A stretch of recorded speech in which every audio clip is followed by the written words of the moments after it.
তার দোয়াটা বড়ই পছন্দ হলো। তিনি দ্বিতীয় রুটিটা আবার তাকে দিয়ে দিলেন।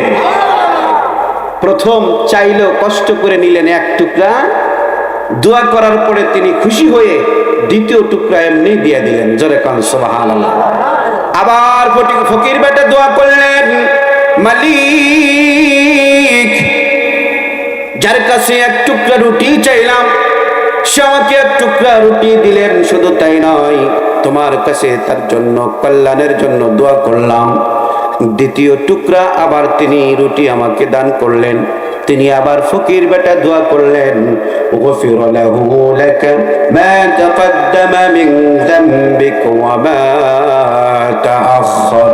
জোরে বলা যাবে নাকি মারহাবা? তিনি দোয়া করলেন। দোয়া করার পরে তিনি আরো খুশি হয়ে গেলেন। কি দোয়া করলেন জানেননি? তার কল্যাণের জন্য দোয়া করলেন। বলেন তো, তার জীবনে কোনো মানুষের গুনাহ আছে না নাই? এই কথা বলেন, আছে না নাই? ওই বেটা দোয়া শুনে এত খুশি হলেন। কি দোয়া?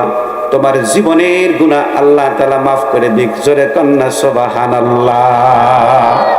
কেউ যদি কোনো বান্দাকে, কোন ফকির যদি কল্যাণের জন্য আল্লাহর কাছে দোয়া করে, মনটা নরম হয় না গরম হয়? আরো জোরে কর, নরম হয় না গরম হয়? 3 নাম্বার, তিনি আবার দোয়া করলেন, 3 টুকরা রুটি তাকে পরিপূর্ণ দিয়ে দিলেন। তিনি কাজ করবে, পরিশ্রম হবে, দুপুর বেলা কি খাবে চিন্তাও করলেন না। 3 নম্বর রুটি তাকে দেওয়ার পর তিনি আবার আল্লাহর কাছে দোয়া করলেন। দোয়া করার পরে দোপা বেটা তিনি জ্যান্ত অবস্থায় রাস্তা দিয়ে ওই ভেজা কাপড়ের গাঁটটি নিয়ে যাচ্ছে। জোরে কান সুবহানাল্লাহ। আরো জোরে কান আল্লাহু আকবার। সবাই আশ্চর্য হয়ে গেল। আল্লাহর নবী ঈসা রুহুল্লাহ তিনি দোয়া করলেন মৃত্যু হয়ে যাবে, কিন্তু দোয়া তো কাজে লাগে নাই। তিনি গেলেন, সব লোক একত্রিত হয়ে বললেন, হ্যাঁ ঈসা আল্লাহর পয়গম্বর, আপনি দোয়া করলেন, ওই বেটা তো জ্যান্ত ফেরত আসছে। জোরে কান সুবহানাল্লাহ। ও তো মরে নাই। হযরত ঈসা আলাইহিস সালাম ডাক দিলেন, যাও ওই বেটার আমার কাছে নিয়ে আসো। যখন তাকে তার সামনে নিয়ে আসলেন, আসার পরে তখন তিনি বললেন, বাবা, আজকে তুমি এমন কি আমল করেছো যে আমলের কারণে তোমার সব কিছু আল্লাহ পরিবর্তন করে দিয়েছে। জোরে কান সুবহানাল্লাহ।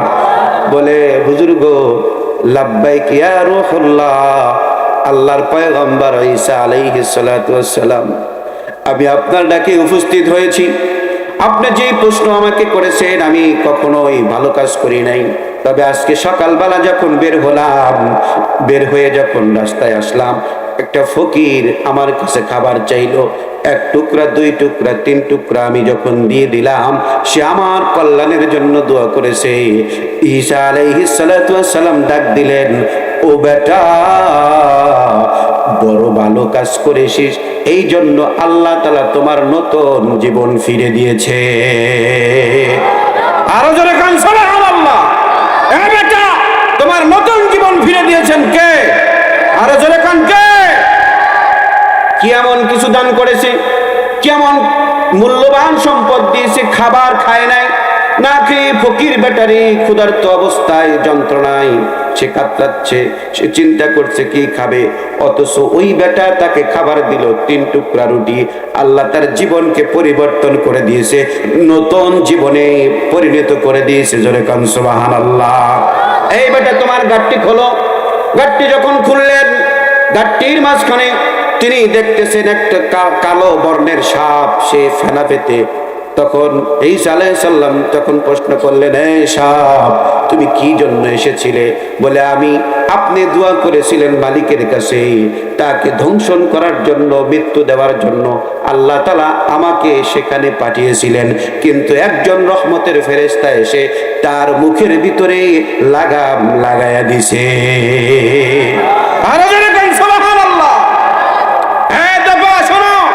আজকে থেকে তুমি নতুন জীবন শুরু হয়ে গেল। তুমি নতুন করে ভালো কাজ করো, অন্যায় করো না। তাহলে বোঝা গেল ফকিররে দান করলে পরিবর্তন করে দেয় কে? তাহলে মসজিদ মাদ্রাসা, নুরানি মাদ্রাসা কার মাদ্রাসা? আরো জোরে কান।